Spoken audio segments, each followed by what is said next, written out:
So hello, how are you? I'm a physics teacher Snehal sir, and today we are going to see a new topic from the chapter rotational motion, and that is angular momentum of a rigid body. मतलब हम आज क्या करेंगे, तो एक rigid body है जिसका angular momentum calculate करेंगे। ये वही डायग्राम है जो हमने लास्ट टाइम ड्रॉ की थी जब हम रोटेशनल काइनेटिक एनर्जी की बात कर रहे थे। तो सबसे पहले हम क्या करते हैं, तो मोमेंटम क्या होता है वो देख लेते हैं। जैसे लीनियर मोशन में क्या होता है, मोमेंटम होता है। मैंने लास्ट टाइम बताया था कि लीनियर मोशन में मोमेंटम होता है और रोटेशनल मोशन में क्या होता है, तो एंगुलर मोमेंटम होता है। और हमें क्या करना है, बस इस चैप्टर को लीनियर मोशन के साथ रिलेट करना है। तो क्या होता है, ये चैप्टर बहुत आसान बन जाता है, इजी बन जाता है। अब देखो लीनियर मोशन में मोमेंटम क्या होता है, तो आपको डेफिनेशन पता होगी, it is the product of mass into velocity. देखो momentum is equal to P, that is equal to mass into velocity. मतलब मोमेंटम को डिफाइन कैसे करते हैं लीनियर मोशन में, तो it is the product of mass into velocity. पर देखो ये डेफिनेशन के लिए ठीक है, लेकिन इसका मतलब भी समझ में आना चाहिए। इसका मतलब क्या होता है कि ये इंपैक्ट के बारे में बताता है। इंपैक्ट के बारे में मतलब कैसे, तो देखो मैं एक एग्जांपल देता हूँ। अगर मैं क्या करता हूँ, चौक से मारता हूँ और एक डस्टर से मारता हूँ। अगर मैं एक चौक से मारता हूँ आपको और डस्टर से मारता हूँ, तो मुझे बताओ इंपैक्ट कहाँ ज्यादा होगा। दोनों की वेलोसिटी अगर सेम है तो श्योरली इसके साथ इंपैक्ट ज्यादा होगा। क्यों? क्योंकि इसका मास ज्यादा है। दोनों की वेलोसिटी सेम ही है पर इसका मास ज्यादा है, इसलिए क्या होगा, इसका जो मोमेंटम होगा, मतलब इसका जो इंपैक्ट होगा वो बहुत ज्यादा होगा, है ना। या फिर आप ये भी बोल सकते हो कि जो छोटी गोली होती है, मतलब जो गन से फायर करते हैं, वो कितनी छोटी होती है, जिसका मास बहुत कम होता है, लेकिन वो क्या कर सकती है, किसी को भी मार सकती है ना। क्यों?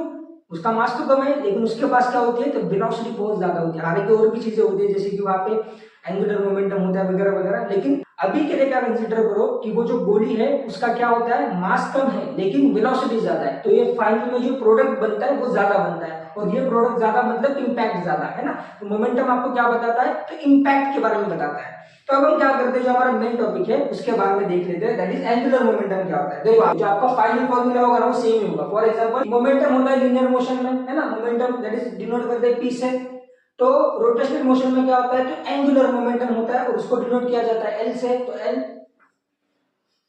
इज इक्वल टू, ये क्या है, तो इनर्शिया है इन लीनियर मोशन, मतलब ये इनर्शिया का काम प्ले करता है लीनियर मोशन में। और रोटेशनल मोशन में इनर्शिया का काम कौन प्ले करता है, तो वो करता है आई। एंड ये क्या है, लीनियर मोशन में वेलोसिटी है, और रोटेशनल मोशन में वेलोसिटी का काम कौन प्ले करता है, तो वो करता है omega, that is angular velocity. तो अब हम क्या करेंगे, इस लेक्चर में किसी तरह हम इस इक्वेशन को डिराइव करने की कोशिश करेंगे, that is L is equal to I omega.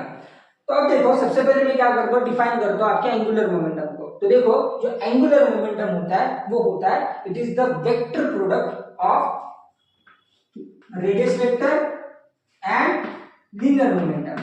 ठीक है, it is the vector product of radius vector and linear momentum. तो अब देखो ये क्या होता है, आपका क्रॉस प्रोडक्ट होता है ये। और क्रॉस प्रोडक्ट को कैसे तोड़ते हैं, तो वो तोड़ते हैं साइन थीटा से। कैसे? तो ये देखो आरपी साइन थीटा। तो क्रॉस प्रोडक्ट ऐसे टूटता है साइन थीटा से। अब ये जो थीटा होता है वो क्या होता है, तो ये आर और पी के बीच का एंगल होता है। मतलब अगर आपके पास A bar cross B bar is equal to A B sine theta है, तो ये जो थीटा होता है वो क्या होता है कि ए और बी के बीच का एंगल होता है। ठीक है, सिमिलरली यहाँ पे ये जो थीटा होगा यहाँ पे वो क्या होगा, तो आर और पी के बीच का एंगल होगा। अब वो क्या करते हैं, पहले देखते हैं कि वो एंगल कितना है। तो देखो ये आपका क्या है, रेडियस वेक्टर है और ये उसकी लीनियर वेलोसिटी। ठीक है, अगर हम क्या करते हैं, इस पॉइंट पर लीनियर वेलोसिटी की बात करते हैं और ये क्या कर रहे हैं, सपोज ऐसे रोटेट कर रहा है, तो इस पॉइंट के लिए जो लीनियर वेलोसिटी होगी वो कैसी होगी, तो इसे स्ट्रेट लाइन में। ठीक है, ये बात। या फिर हम क्या करते हैं, इस पॉइंट की लीनियर वेलोसिटी की बात करते हैं तो वो होगी इस तरफ। ठीक है, ये बात। तो लीनियर वेलोसिटी कैसी लगती है, तो टेंजेंशियल टू द पॉइंट। अब देखो इस पॉइंट के लिए लीनियर वेलोसिटी इस तरफ है। ठीक है, बार लिख देता हूं मैं R bar, just to denote it is a vector. अब जिस डायरेक्शन में वेलोसिटी होती है उसी डायरेक्शन में क्या होता है, तो मोमेंटम होता है। मतलब अगर वेलोसिटी की डायरेक्शन ये है तो मोमेंटम की डायरेक्शन भी यही होगी, मतलब यही होगी आपकी मोमेंटम की डायरेक्शन। अब देखो आपको क्या पता चल रहा है, ये रेडियस है और ये मोमेंटम है, तो दोनों के बीच में एंगल कितना है, दैट इज 90 डिग्री। मतलब यहां पे साइन 90 कितना होगा, तो वो होगा P साइन 90 डिग्री। देखो फिर से, ये रेडियस वेक्टर है, ये क्या है, वेलोसिटी है। तो जिस डायरेक्शन में वेलोसिटी होती है उसी डायरेक्शन में क्या होता है, मोमेंटम होता है। तो देखो ये रेडियस है, ये वेलोसिटी है, दोनों के बीच में एंगल कितना है? तो 90 डिग्री। और हमें क्या करना है, ये दोनों के बीच का एंगल क्या होता है? ये थीटा होता है। तो यहाँ पे मैंने क्या किया, theta is equal to 90 degree substitute किया। अब sin 90 कितना होता है? तो sin 90 होता है आपका 1। sin 90 कितना होता है? तो वो होता है 1। तो हम क्या करेंगे, यहाँ पे सब्स्टिट्यूट कर देंगे, तो आपके पास फाइनल आंसर क्या आएगा? तो आर पी, मतलब एल इज इक्वल टू क्या होगा आपका? R P. ये उसकी डेफिनेशन होगी, बस हमें और डेरिवेशन करना है। अभी के लिए याद रखो, जो आपका मोमेंटम होगा वो क्या होगा? r into P, that is ये उसकी डेफिनेशन होगी। अगर आपको इसको डिफाइन करना होगा तो आप कैसे डिफाइन करोगे? तो it is the vector product of radius vector and momentum. तो अब हम क्या करते हैं, डेरिवेशन स्टार्ट करते हैं। तो सबसे पहले क्या करो, ये डायग्राम को पहले कंसीडर करो, समझ लो। अब ये एक रिजिड बॉडी है जिसका कोई शेप नहीं होता, वो क्या कर रही है? रोटेशनल मोशन परफॉर्म कर रही है, घूम रही है इस एक्सिस के अराउंड, ये उसका एक्सिस ऑफ रोटेशन है। तो अगर ये रिजिड बॉडी रोटेट कर रही है तो उसका हर एक पार्टिकल क्या करेगा? वो भी रोटेट करेगा। तो जैसे कि ये पार्टिकल है जिसका मास m1 है, ये पार्टिकल है उसका मास कितना है? m2 है।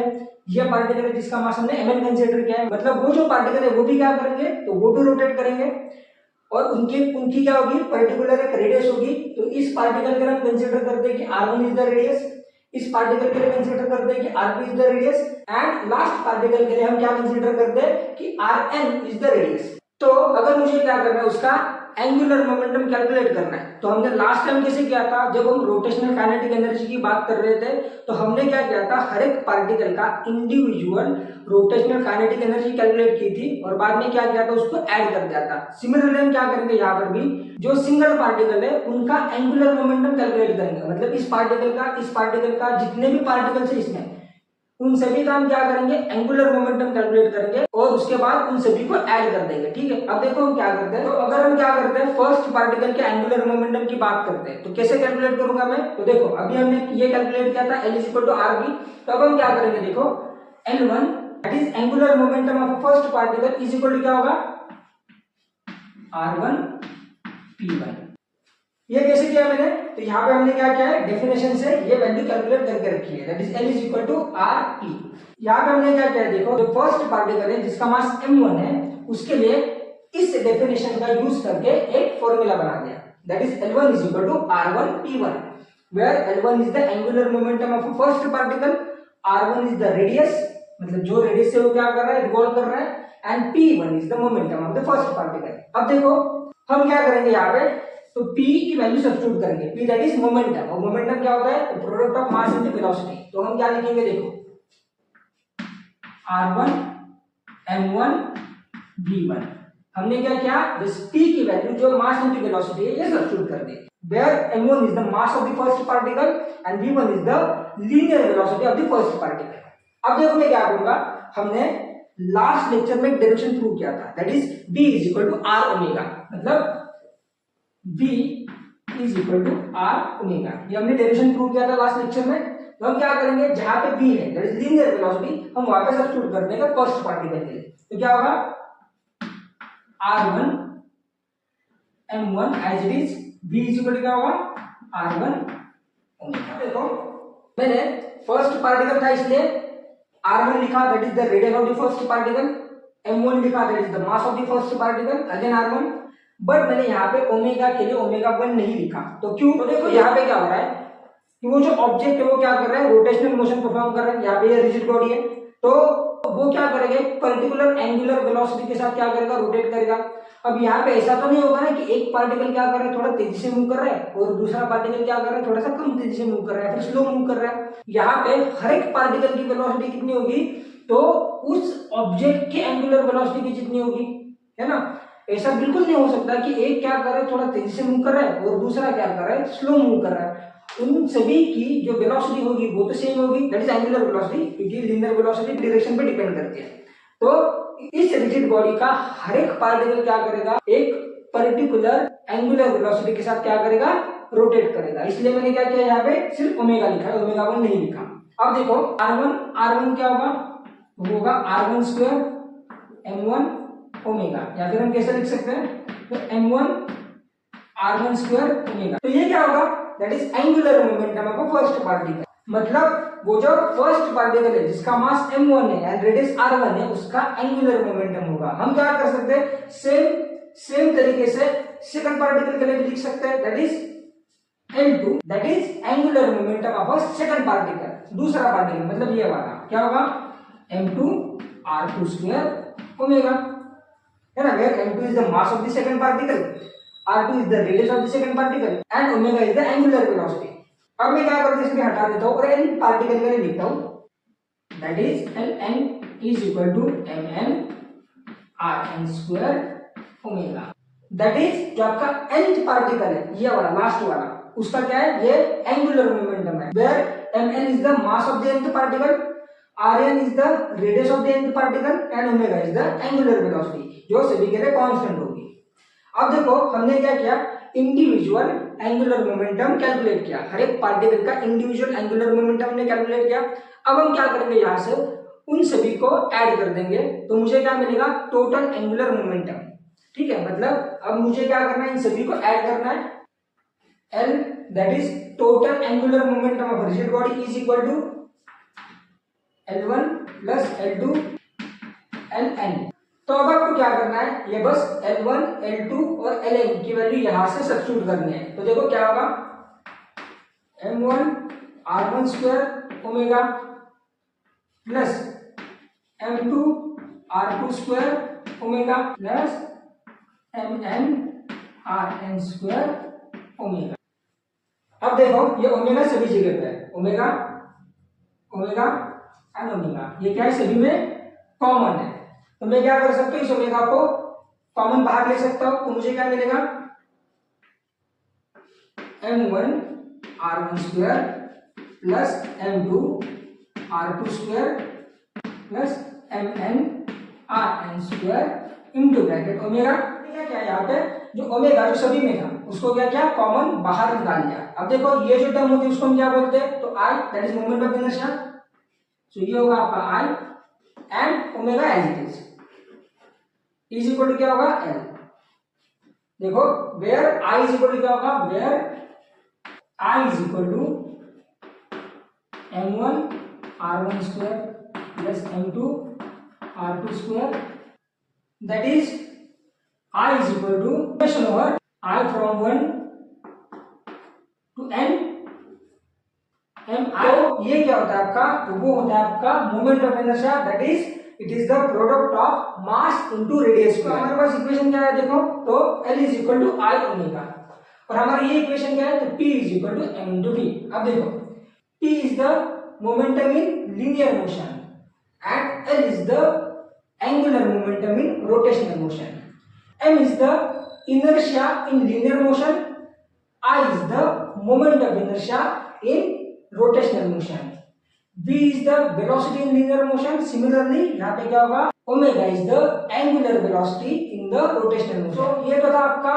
Angular momentum of rigid body, तो वो कितना है हमारे पास, तो L is equal to I omega. तो अब देखो हम क्या कर सकते हैं, ये जो इक्वेशन है I का उसी का यूज करके और एक टर्म बनाते हैं, तो I इज इक्वल टू क्या है आपके पास m1 r1 square plus m2 r2 square mn rn square. ठीक है, एज इट इज लिखा है मैंने। तो अब मैं क्या कंसीडर करता हूं, ये जो पार्टिकल्स हैं जिनका मास m1 m2 mn है, इनका मैं मास सेम कंसीडर कर देता हूं, मतलब m1 is equal to m2 is equal to mn is equal to m। मतलब मैंने क्या किया, जितने भी पार्टिकल्स उस रिजिड बॉडी में उनका मास मैंने सेम ही कंसीडर किया, m ही कंसीडर किया, तो क्या होगा तो इस इक्वेशन में, तो होगा m r1 square plus m r2 square m rn square. अब यहां पे क्या है, तो m सभी में है, तो कॉमन क्या होगा बाहर आएगा,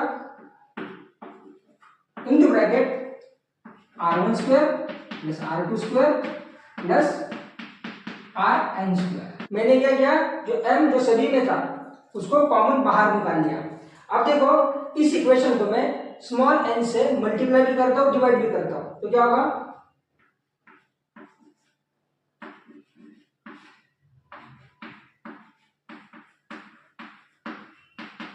मैंने क्या किया, इस इक्वेशन को n से मल्टीप्लाई भी किया और डिवाइड भी किया, where n is the number of particles, मतलब जितने उसमें पार्टिकल्स हैं। ठीक है, क्योंकि देखो यहाँ से n और n कैंसिल हो जाता है तो कोई फर्क नहीं पड़ता इक्वेशन में, तो ऐसे हम मॉडिफिकेशन कर सकते हैं फिजिक्स में। अब देखो ये जो टर्म है that is n into m, ये होगा आपका total mass of a rigid body. तो n इंटू m ये क्या होगा आपके लिए total mass, where m is the total mass of the rigid body. तो क्या होगा यहाँ पे m, ये जो टर्म है इसी को हम क्या बोलते हैं k स्क्वायर बोलते हैं। दैट इज हम क्या लिख सकते हैं, तो k square is equal to r1 square plus r2 square, और अगर मैं क्या करता हूँ इसका स्क्वायर रूट लेता हूँ दोनों तरफ, तो आपको क्या मिलेगा k। So k is equal to क्या होगा, और ये जो k होता है इसी को हम क्या बोलते हैं, तो रेडियस ऑफ जाइरेशन बोलते हैं। ठीक है, ये सेम ही होता है जिस सर्कुलर मोशन में रेडियस होती है, बस यहाँ पे क्या हम रोटेशनल मोशन की बात कर रहे हैं, तो यहाँ पे एक नई टर्म आती है दैट इज रेडियस ऑफ जाइरेशन। ठीक है, अगर इसको डिफाइन करना है तो हम कैसे डिफाइन करते हैं, देखो it is the distance between axis of rotation and the point where whole mass of the body is supposed to be concentrated, that is centre of mass. तो रेडियस ऑफ जाइरेशन होता क्या है, तो अगर हम क्या करते हैं इस बॉडी का जो मास है वो पॉइंट मास कंसीडर करते हैं, मतलब इस जो रिजिड बॉडी हमने कंसीडर की है उसका जो मास है हम पॉइंट मास अगर कंसीडर करें, तो इस बॉडी के मोमेंट ऑफ इनर्शिया जितना ही मोमेंट ऑफ इनर्शिया आने के लिए ये पॉइंट मास इस एक्सिस ऑफ रोटेशन से जितने डिस्टेंस पर होगा उसको हम क्या बोलेंगे, रेडियस ऑफ जाइरेशन बोलेंगे। मतलब क्या, देखो जो वो डिस्टेंस है इस पॉइंट मास का इस एक्सिस ऑफ रोटेशन से, जब इस बॉडी का मोमेंट ऑफ इनर्शिया एंड इस पॉइंट मास का मोमेंट ऑफ इनर्शिया कितना होगा, सेम होगा, ये उतना डिस्टेंस है। ठीक है, अगर आप और कुछ डाउट वगैरह हो इस टॉपिक से रिलेटेड तो आप क्या कर सकते हो, मुझे कमेंट में पूछ सकते हो, और अगर आपको वीडियो अच्छा लगा हो तो प्लीज इस वीडियो को लाइक कर देना। And thank you so much for your time.